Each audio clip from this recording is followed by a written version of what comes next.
사도행전 5장 17절부터 42절 교도하도록 하겠습니다. 대제사장과 그와 함께 있는 사람 즉 사두개인의 당파가 다 마음에 시기가 가득하여 일어나서 사도들을 잡아다가 옥에 가두었더니 주의 사자가 밤에 옥문을 열고 끌어내어 이르되 가서 성전에 서서 이 생명의 말씀을 다 백성에게 말하라 하며 그들이 듣고 새벽에 성전에 들어가서 가르치더니 대제사장과 그와 함께 있는 사람들이 와서 공회와 이스라엘 족속의 원로들을 다 모으고 사람을 옥에 보내어 사도들을 잡아오라 하니 부하들이 가서 옥에서 사도들을 보지 못하고 돌아와 이르되 우리가 보니 옥은 든든하게 잠기고 지키는 사람들의 문에 서 있으되 문을 열고 본즉 그 안에는 한 사람도 없더이다 하니 성전 맡은 자와 제사장들이 이 말을 듣고 의혹하여 이 일이 어찌 될까 하더니 사람이 와서 알리되 보소서 옥에 가두었던 사람들이 성전에 서서 백성을 가르치더이다 하니 성전 맡은 자가 부하들과 같이 가서 그들을 잡아왔으나 강제로 못함은 백성들이 돌로 칠까 두려워함이더라.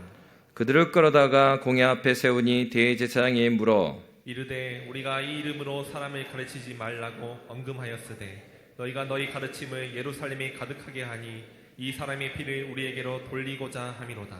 베드로와 사도들이 대답하여 이르되 사람보다 하나님께 순종하는 것이 마땅하니라. 너희가 나무에 달아 죽인 예수를 우리 조상의 하나님이 살리시고 이스라엘에게 회개함과 죄 사함을 주시려고 그를 오른손으로 높이사 임금과 구주로 삼으셨느니라. 우리는 이 일의 증인이요 하나님이 자기에게 순종하는 사람들에게 주신 성령도 그러하니라 하더라. 그들이 듣고 크게 노하여 사도들을 없이 하고자 할세 바리새인 가멜리엘은 율법교사로 모든 백성에게 존경을 받는 자라. 공회 중에 일어나 명하여 사도들을 잠깐 밖에 나가게 하고 말하되 이스라엘 사람들아 너희가 이 사람들에게 대하여 어떻게 하려는지 조심하라. 이전에 드다가 일어나 스스로 선전하며 사람이 약 400명이나 따르더니 그가 죽임을 당함에 따르던 모든 사람들이 흩어져 없어졌고 그 후 호적할 때에 갈릴리 유다가 일어나 백성을 깨어 따르게 하다가 그도 망한즉 따르던 모든 사람들이 흩어졌느니라. 이제 내가 너에게 말하노니 이 사람들을 상관하지 말고 버려두라. 이 사상과 이 소행이 사람으로부터 났으면 무너질 것이요 만일 하나님께로부터 났으면 너희가 그들을 무너뜨릴 수 없겠고 도리어 하나님을 대적하는 자가 될까 하노라 하니 그들이 옳게 여겨 사도들을 불러들여 채찍질하며 예수의 이름으로 말하는 것을 금하고 놓으니 사도들은 그 이름을 위하여 능욕받는 일에 합당한 자로 여기심을 기뻐하면서 공회 앞을 떠나니라.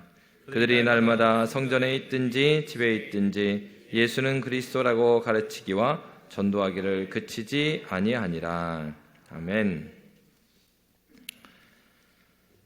기독교 역사에서 대부흥의 시기는 그렇게 많이 있지는 않습니다. 그러나 분명한 것은 우리 개신교 역사에 반복적으로 하나님께서 큰 부흥을 허락하여 주셨습니다. 마틴 로이드 존스 목사님은 가톨릭에 대해서 얘기를 할 때 가톨릭에서는 구원받을 수 없는가? 여러분, 가톨릭에 있다고 해서 모두가 구원 못 받는 것은 아니죠. 구원은 어떻게 받습니까? 그리스도 예수를 믿음으로 구원받는 것입니다. 가톨릭에 있다 하더라도 개인적으로 그렇게 예수를 만나서 구원받는 경우도 있을 수 있습니다. 그런데 마틴 로이드 존스 목사님이 아주 명확하게 말했던 건 뭐냐면 그럼에도 불구하고 왜 가톨릭의 역사에서는 개신교에서 나타난 큰 부흥이 나타나지 않을까? 그 얘기를 지적합니다. 왜 그렇겠습니까? 그들의 핵심적인 교리가 하나님 말씀에서 벗어났기 때문이죠. 바로 믿음으로 오직 믿음으로 말미암아 구원을 얻는 이 복음에서 그들이 벗어났기 때문이다라고 말합니다. 여러분, 개신교 역사에서는 반복적으로 이런 대부흥이라는 것은 무엇입니까? 우리도 한 명 한 명이 개인적으로 예수를 만났죠. 그런데 하나님께서 어떤 시기에는 아주 비상하게 수많은 사람들이 집단적으로 그리스도 예수께 돌아오는 그런 역사를 우리에게 주십니다. 여러분, 초대교회 같은 경우에도 바로 그런 역사를 가지고 있었던 교회였죠. 여러분, 그러면 하나님께서 한두 명이 아니라 한 교회 두 교회가 아니라 집단적으로 수많은 사람을 일시에 주님께 돌아오게 하는 그 큰 부흥을 허락해 주는 이유가 무엇일까요? 선교학자들은 이렇게 생각하는 분들이 있습니다. 크게 이제 두 가지 이유라고 하는데, 하나는 하나님께서 앞으로 닥칠 하나님 나라 백성들이 앞으로 닥칠 위기에 대해서 대응할 수 있는 믿음을 주시기 위해서 큰 부흥을 경험하게 하신다, 이렇게 해석을 하기도 하고요. 또 하나는 너무나 그 시대가 너무나 타락했기 때문에, 그래서 너무나 타락한 그들에게 구원의 은혜를 베풀기 위하여서 하나님께서 그렇게 집단적인 큰 대부흥을 주신다라고 그렇게 해석하기도 합니다. 여러분, 바로 예루살렘 교회는 이 두 가지 이유에 다 해당하는 그러한 부흥을 경험한 교회였습니다. 그래서 어떻게 했습니까? 그들이 교회가 이루어지기 전에 먼저 주님을 깊이 만나서 그들이 정말로 하나님 나라의 일을 말했죠. 그때에 베드로 사도가 일어서서 이 일이 무슨 일이라고 했을 때 그가 설교함으로 말미암아서 이제 3,000명, 5,000명 이 사람들이 집단적으로 주님께 돌아오는 일이 이 초대교회에 있었습니다. 그렇게 주님께 돌아오게 되니까, 그러고 나니까 어떤 일이 있었습니까? 박해가 그들에게 있었던 거예요. 핍박이 있었어요. 바로 하나님께서는 먼저 그러한 성령 충만함을 저들에게 허락하여 주신 이유는 이러한 핍박 가운데서 믿음을 지켜내고 주님을 따르고 주님의 주신 사명의 길을 가도록 하시기 위해서 그런 은혜를 우리에게 주셨습니다. 여러분, 그렇기 때문에 우리는 이거 기억해야 됩니다. 먼저 믿는 우리는 하나님께서 나에게 왜 이러한 은혜를 주셨는가? 여러분, 하나님께서는 지혜가 무한하고 영원하고 불변하신 분입니다. 그 지혜는 우리의 지혜를 뛰어넘으시는 그 하나님이세요. 그러니까 어떻게 생각해야 되겠습니까? 하나님께서요, 하나님에게는 이런 거 없다고요. 심심해서 이런 거 없어요. 어쩌다 보니 이런 거 없습니다. 하나님은 그 지혜의 무한하고 영원하고 불변하심으로 말미암아 우리 한 명이 이 땅에 오는 것도 하나님의 그 비밀한 계획 가운데서 우리를 부르셨는지를 믿으시기 바랍니다. 그렇기 때문에 우리가 이 땅에 오는 것도 하나님의 계획 가운데 왔는데, 하나님께서 우리를 예수 그리스도로 말미암아 새롭게 하셨다고 한다면 그 괜히 그렇게 하셨겠어요? 아닙니다. 은혜에는요 분명한 목적이 있어요. 방향이 있다고요. 그러니까 여러분, 어떻습니까? 내가 예수를 만나고 은혜를 받으면 내 인생의 방향이 달라지잖아요. 바로 그렇기 때문에 그래요. 은혜는 우리의 인생의 방향을 바꿔놓습니다. 뚜렷한 그리스도 예수를 향한 그 발걸음을 걷게 해주시는 거예요. 그러니까 여러분, 하나님께서 이 예루살렘 교회에 그렇게 성령 충만한 그 은혜를 주신 이유는 그들로 하여금 하나님께서 계획하신 그 일을 이루시기 위해서 그들을 먼저 부르셨습니다. 여러분, 오늘날도 마찬가지겠죠. 우리를 먼저 부르신 이유는 바로 그것입니다. 우리끼리 잘 이곳에 있는 것이 아니고요, 우리에게 주신 그 은혜를 잘 담고 그 담아놓은 은혜를 우리를 보내신 그 자리에서 증거하기 위해서, 이 땅 가운데 그리스도 예수가 참 복음이 되시고 참 나의 복이 되심을 증거하는 삶을 살도록 하시기 위해서 저와 여러분을 부르신 줄을 믿으시기 바랍니다. 사도는 바로 그러한 인식을 가지고 있었습니다. 그래서 오늘 어떻습니까? 오늘 17절에 보니까 이런 말씀이 있습니다. 17절, 우리 18절 말씀 함께 읽겠습니다. 대제사장과 그와 함께 있는 사람, 즉 사두개인의 당파가 다 마음에 시기가 가득하여 일어나서 사도들을 잡아다가 옥에 가두었더니, 여러분 어떻게 했대요? 사두개인의 당파가, 대제사장과 그와 함께 있는 사람, 즉 사두개인의 당파가 다 마음에 뭐가 가득했어요? 시기가 가득해서 사도를 잡아다가 옥에 가뒀답니다. 여러분, 이 말씀은 앞에 있는 예루살렘 교회에 나타났던 일과 좀 비슷합니다.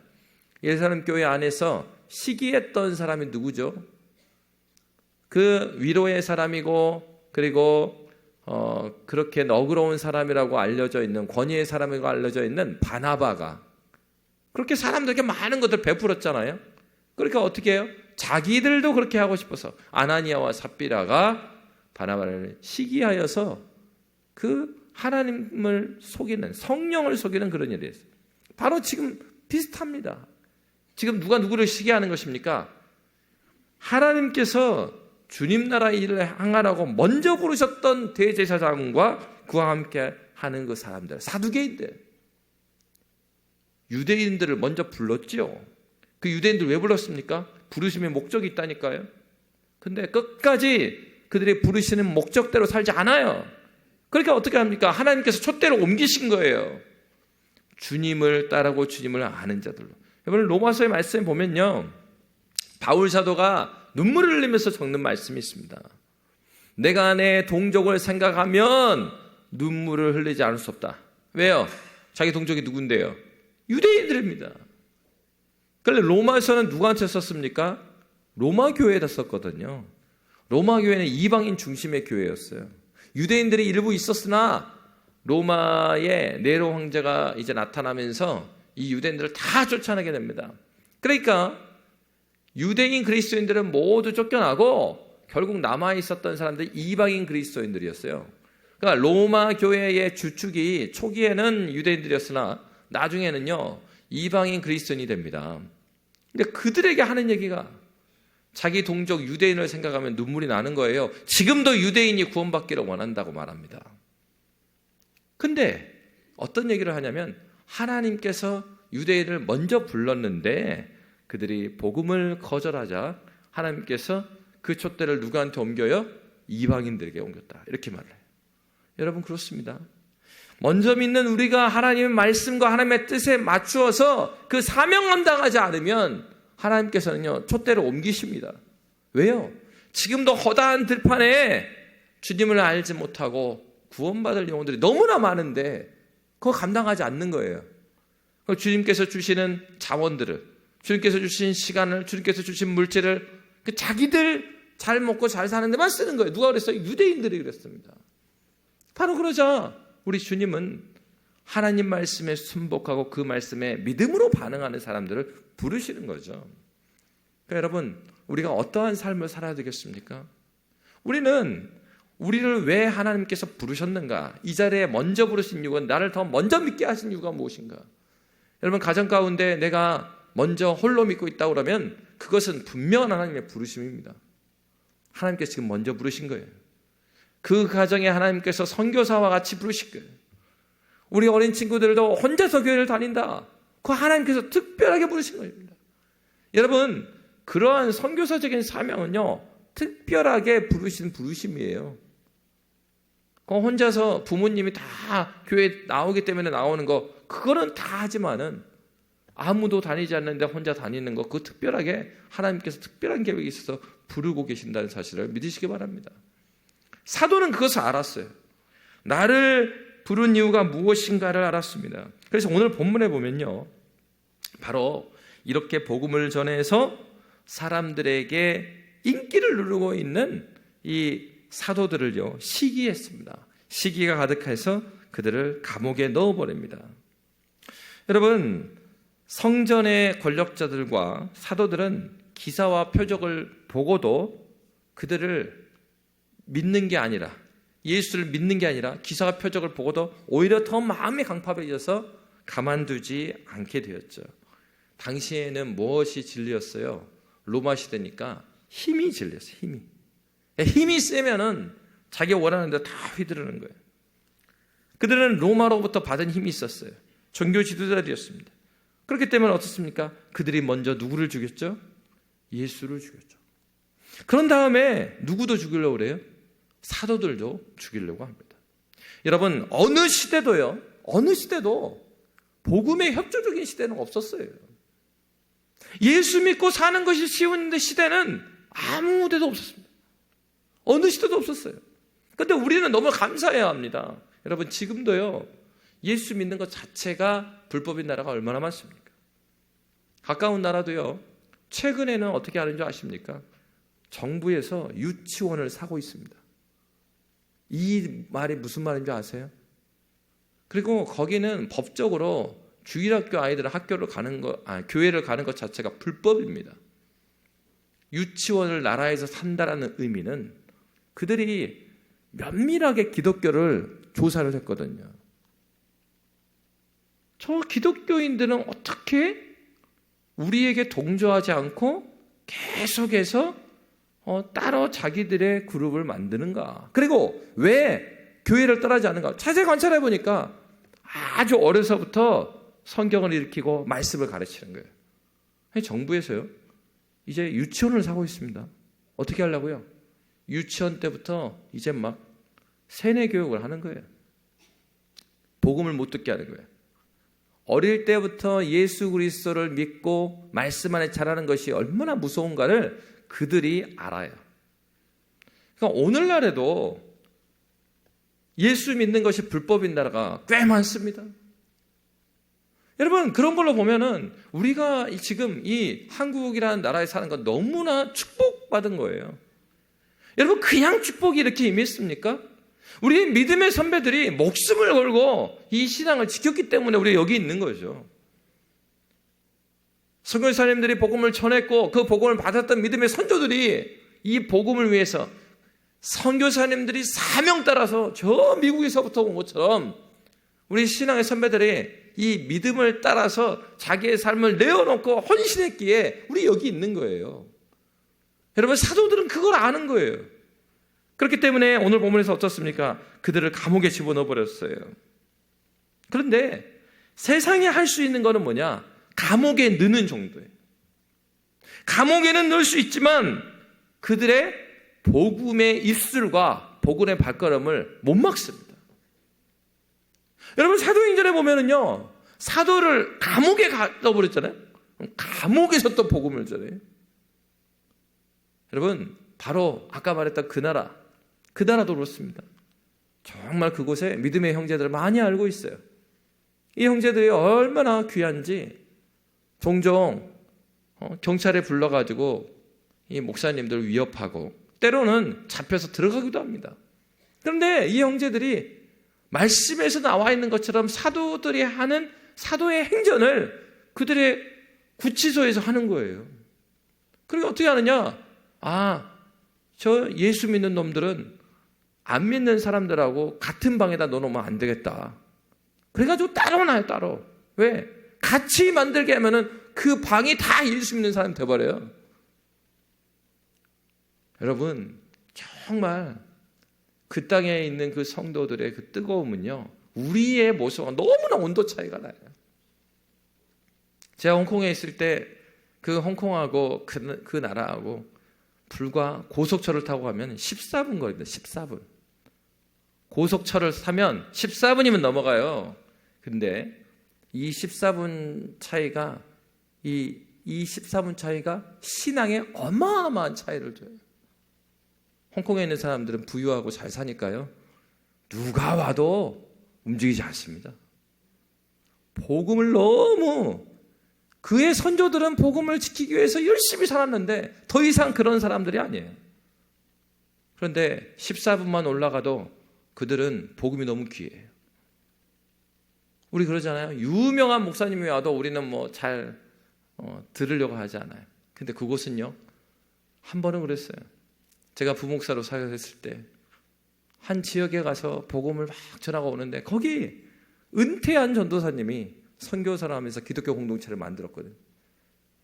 그 전사님이 제가 갈 때 그런 얘기를 하는 거예요.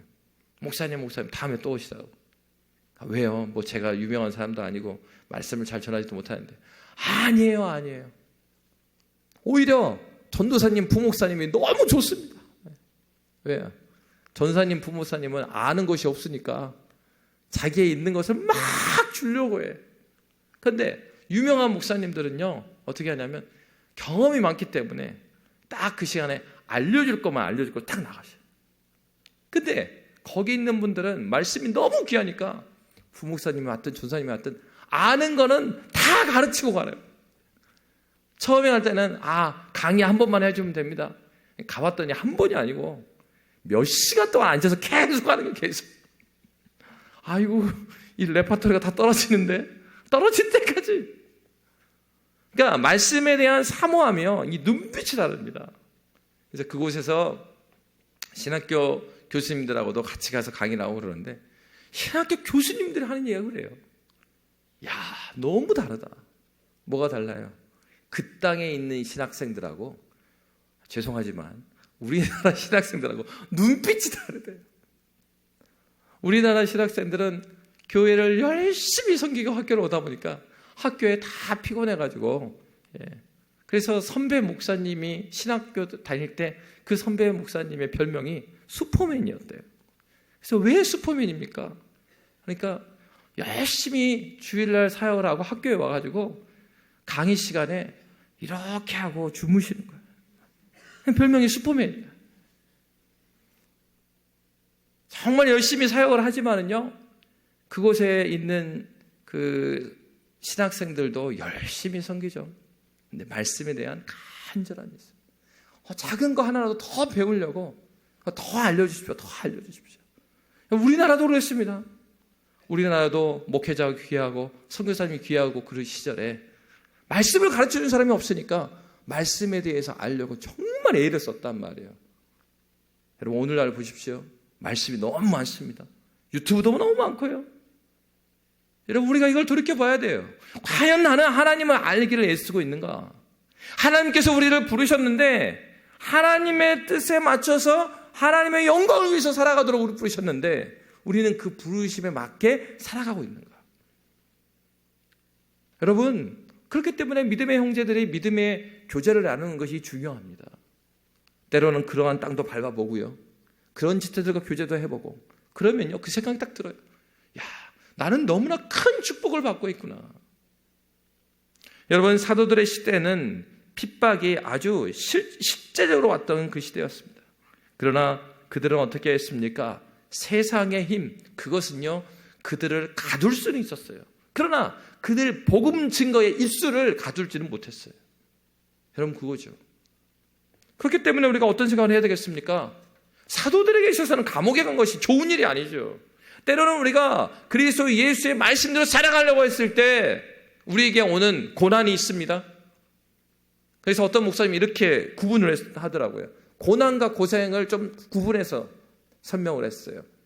왜 그러냐면 어떤 경우에는 어려움이 오는데 자기가 잘못해서 오는 어려움이 있습니다. 그런 거는 예수 십자가로 말미암아 오는 고난이 아니다 이거예요. 그냥 자기가 잘못해서 고생하고 있는 거예요. 그런데 어떤 사람이 있습니까? 예수 말씀대로 살고 예수 복음의 증인으로 살기 원하는 사람이 있는 거예요. 그러니까 예수를 증거하고 살려고 하니까 나의 삶에 있어서 거치는 게 많아요. 그리고 절제해야 되는 것도 많아요. 그리고 거기서 오는 핍박도 있어요. 그리고 고난이 있어요. 중요한 것은 하나님께서 나를 사명자로 그것에 불렀느냐 그렇지 않느냐에 대한 명확한 인식이 있느냐 없느냐죠. 내가 학교에서 첫 번째 정체성이, 나의 첫 번째 아이덴티티가 학교에서 뭐로 있냐 이거예요. 학생이냐 아니면 그리스도인이냐, 이거 물어봐야 돼요. 내가 회사에서 회사원으로 가 있죠. 당연히 일 열심히 해야 됩니다. 그런데 나의 정체성은요, 그 이전에 누구여야 됩니까? 회사로 보내진 그리스도인이어야 돼요. 일을 게을리하지 말라는 게 아니에요. 성실해야죠. 왜요? 주님의 대사로 왔기 때문에 성실하게 하나님께서 맡겨준 이 일들을 해내는 거죠. 그러면서 그 일을 하는 목적이 무엇입니까? 내가 승진해서 잘 먹고 잘 살기 위해서 그렇습니까? 아니죠. 이 땅에 나를 보내신 이유가 무엇인가? 나에게 은혜를 주신 이유가 무엇인가? 그 사명 감당하기 위해서 우리를 부르셨습니다. 내 정체성은 첫 번째가 그리스도인이어야 돼요. 계속 물어봐야 되는 거예요. 나는 여기에 누가 보내서 왔냐?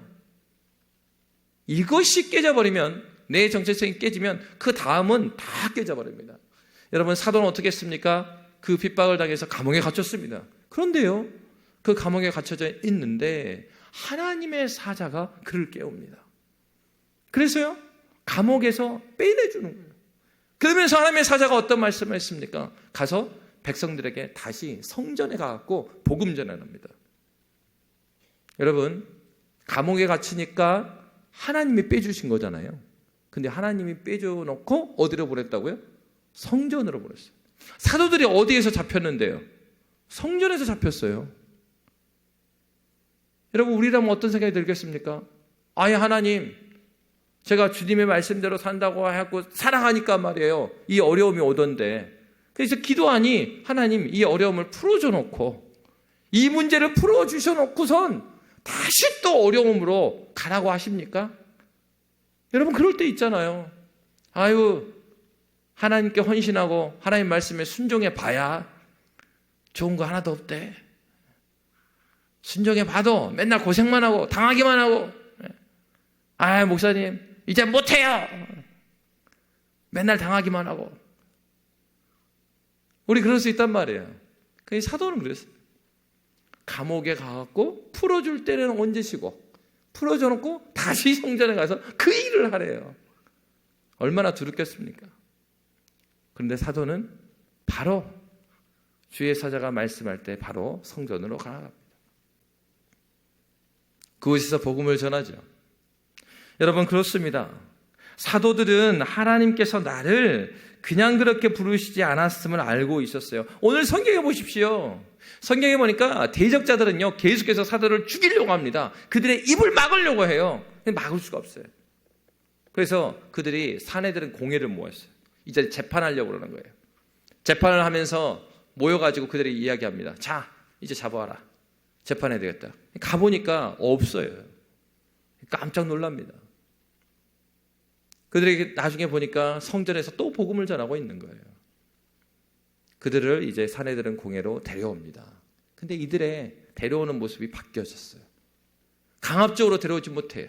이제 백성들이 두려워가지고 이쪽으로 공회로 오십시오 하고 데려오는 거예요. 여러분, 우리가요, 하나님 말씀에 당당하면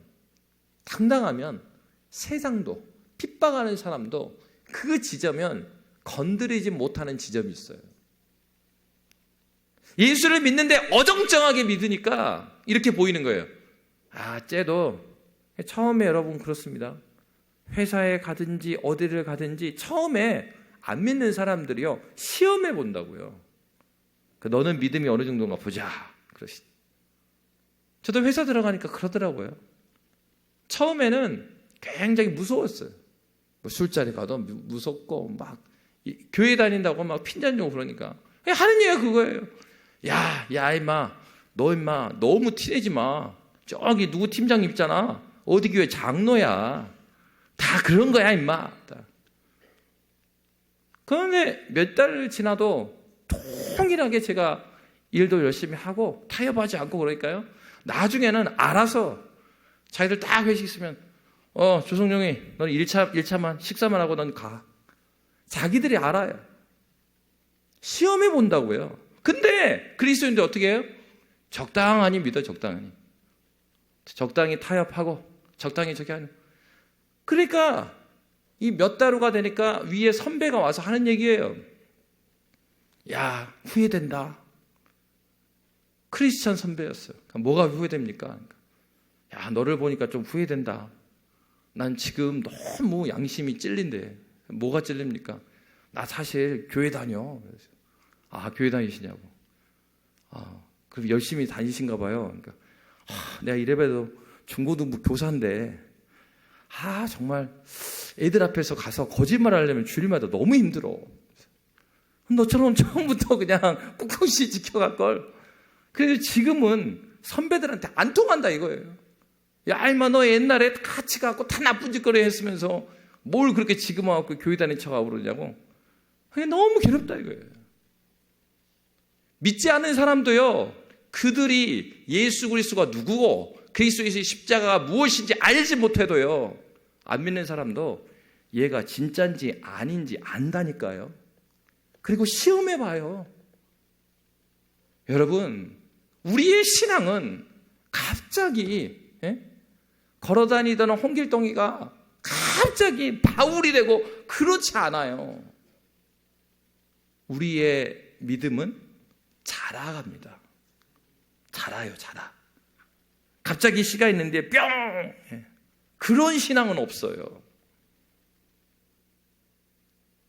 그 말은 무슨 말입니까?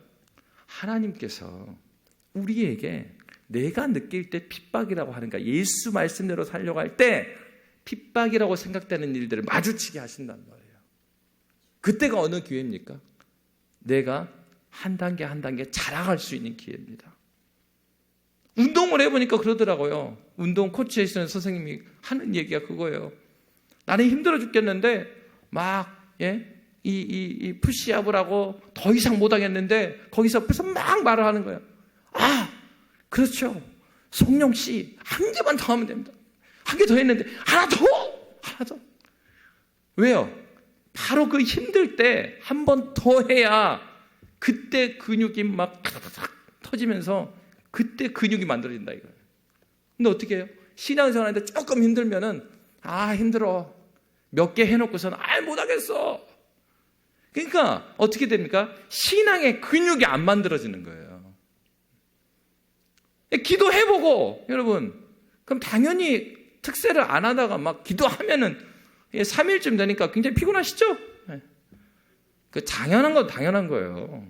2주 하잖아요. 막 몸살이 옵니다. 당연한 거죠. 그럼 거기서 멈추면 안 돼요. 2주가 아깝잖아요. 이왕에 한 김에 40을 해버려야 되겠다. 그럼 나중에 한 40을 지나잖아요. 아프기도 하고 뭐 하면서 몸이 맞춰집니다. 그거를 못 견디는 거예요. 그러니까 신앙도 처음 예수 믿을 때는 내가 노력해서 이렇게 믿어진 건 아니지만은 이제 내 안에 생명이 생기잖아요. 그러면 그 생명이 이끄는 대로 가다 보면 어려움들이 옵니다. 근데 그 어려움이 올 때 적당히 타협하면 안 자라요, 신앙이. 거기서 멈춰버린다고요. 신앙이 멈춘다는 게 무엇입니까? 거꾸로 간다고 있다는 얘기예요. 그러니까 그런 어려움 오고 핍박이 올 때 그럼에도 불구하고 오늘의 사도들이 복음 전했는데 감옥 갔잖아요. 근데 주계사자가 구해줘 놓고서 다시 전화를 그래요. 그러면 여러분, 그랬을 때 자, 회의 한번 해봅시다. 우리는 성전 가기 전에 사도들 우리 회의 한번 해봅시다. 우리가 여기서 또 잡혀가면 교회가 위험하지 않겠습니까? 그럼 우리 나눠갖고 몇 명 가고 몇 명 남고 이렇게 안 했다고요. 주의 사자가 말씀하시니까, 하나님의 말씀이니까 사도들은 즉시로 성전에 올라갔습니다. 여러분, 그렇죠. 하나님께서 우리에게 말씀하시고 하나님께서 하나님의 뜻을 알려주신 이유는 그 일의 성취도 중요한 것이지만 더 중요한 건 하나님께서 원하시는 건 그 일의 순종함으로 우리의 속사람이 자라기를 원하는 거죠. 정말로 주의 말씀이 그러한지 시험해보라고 그러잖아요. 하나님께서 정직한 영을 새롭게 하신다고 그랬어요. 그러니까 어떻습니까? 공부하는 친구들도 정직히 하나님께 행할 때 하나님께서 나를 어떻게 해주시는가, 그거를 믿고 걸어가 보라는 거예요. 그 말씀을 믿지 않고 걸었지 않고서 어떻게 하나님이 내 삶 가운데 주관하고 계시고 내 삶을 인도하시는지를 어떻게 알 수가 있습니까? 순종하는 현장이 있지 않고는 하나님이 정말 나의 주인 되셔서 나를 이끄시는 것을 알 수가 없어요. 알 길이 없어요. 책으로만 아는 하나님, 우리가 믿는 하나님은 그러한 하나님이 아닙니다. 돌아가신 하나님이 아니라 지금도 살아계신 하나님이십니다. 사도들에게 있어서 바로 그렇게 했던 것이죠. 여러분, 예수 그리스도를 알지는 못했지만 그 수많은 사내들인 공회 안에 가말리엘이라는 사람이 나섭니다. 많은 사람들은 사도들을 당장 제압하려고 했어요. 그런데 가말리엘이 뭐라고 말합니까? 상관하지 말고 놔두었으면 좋겠다. 혹시나 그들이 하나님에게서 왔으면 그런 일들이 지속될 것이고, 그렇지 않으면 드다처럼 잠깐 떴다가 사라질 것이다. 믿지 않는 사람들 중에도 이걸 부인은 못하는 거예요. 그들의 기적과 그들의 표적, 무엇인가가 그 사도들 가운데 초대교회는 무엇인가가 일어나고 있다는 거예요. 그들의 그 무엇인지는 모르고 있어요. 그럼에도 불구하고 그들의 눈에도 보입니다. 여러분, 주님의 몸된 교회가 주님의 몸된 교회로서 살아가면, 우리가 주의 말씀 따라 살아가면 그 내용이 정확히 무엇인지는 모르지만 믿지 않는 자들 눈에도, 그리고 우리의 대적자들의 눈에도 무엇인가 그 안에는, 그 사람 안에는, 그 교회 안에는, 그 가정 안에는 무엇인가 다른 결이 있음을 그들은 보게 돼요. 보려고 해서 보는 게 아니에요. 우리 안에 그리스도 예수께서 계시면 보이지 않을 수가 없죠. 모세가 장막에 회막에 들어가서 하나님을 만났습니다. 그리고 하나님을 만나고 나왔습니다. 하나님을 만나고 나오니까 어땠습니까? 그 광채가 너무 환했어요. 그래서 여호수아가 수건으로 가릴 정도로, 우리가 주님의 은혜 가운데 거하고 하나님의 말씀에 순종하고 주님을 따라가는 그 삶에 있어서는 바울은 뭐라고 말했습니까? 너는 그리스도의 향기다. 그 향기가 나는 거예요. 예수 향기가 나는 거예요. 너는 그리스도의 편지다. 분명한 어떤 내용이 있는 삶을 살아가는 것이에요. 여러분, 어떤 삶을 살아가고 계십니까? 사도들의 반응은 어떠했습니까? 그들은 이 사명의 길을 포기하지 않았습니다. 여러분, 오늘 말씀은 어떻게 말하고 있습니까? 우리 41절, 42절 함께 읽었으면 좋겠어요. 우리 41절, 42절입니다. 41절부터 함께 읽습니다. 사도들은 그 이름을 위하여 능욕받는 일에 합당한 자로 여김을 기뻐하면서 공회 앞을 떠나니라. 그들이 날마다 성전에 있든지 집에 있든지 예수는 그리스도라고 가르치기와 전도하기를 그치지 아니하니라. 아멘. 여러분, 그렇습니다. 사도들은 어땠다고요? 능욕받는 일에 합당한 자로 여김을 기뻐했다라고 말했습니다. 여러분, 우리에게 그것이 우리가 만들어낸 고생이라면 아니겠지만 하나님 말씀대로 순종하면서 오는 어려움이라고 한다면 그것이 어떤 거라고요? 내가 지금 하나님께 인정받고 있구나. 하나님께서 인정해 주시는 거예요. 아, 네가 이제는 복음 사명자로 증인으로 살아갈 만하니 이런 어려움을 주시고 계시는구나. 주님께서 인정받은 자, 주님께서 너에게 맡겨줄 만한 것을 맡겨줄 수 있는 그 사람, 복음 사명자로 살 수 있으니까 그 정도의 고난을 허락해 주시는 거죠. 그렇기 때문에 여러분, 우리에게 있는 고난을 다 일률적으로 똑같이 그렇게 나쁘게만 볼 것이 아니죠. 하나님은 지금도 어떤 사람을 찾고 있습니까? 예배하는 자를 찾고 있고요. 지금도 하나님께서는 의에 목말라서 의에 줄이고 목마른 자를 지금도 찾고 계셔요. 왜요? 그 하나님 나라는 의에 줄이고 목마른 그 하나님 나라, 의와 평강과 기쁨의 나라이기 때문이죠. 바로 그 나라의 구성원이 우리가 그 그리스도의 의로 충만할 때, 그 의를 즐거워할 때 하나님께서 우리와 동역해 주십니다. 마태복음 5장 10절 12절에서 예수님은 이렇게 말했습니다. 우리 함께 읽도록 하겠습니다. 의를 위하여 박해를 받은 자는 복이 있나니 천국이 그들의 것입니다. 나로 말미암아 너희를 욕하고 박해하고 거짓으로 너희를 거슬러 모든 악한 말을 할 때에는 너희에게 복이 있나니 기뻐하고 즐거워하라. 하늘에서 너희의 상이 큼이라. 너희 전에 있던 선지자들도 이같이 박해하였느니라. 아멘.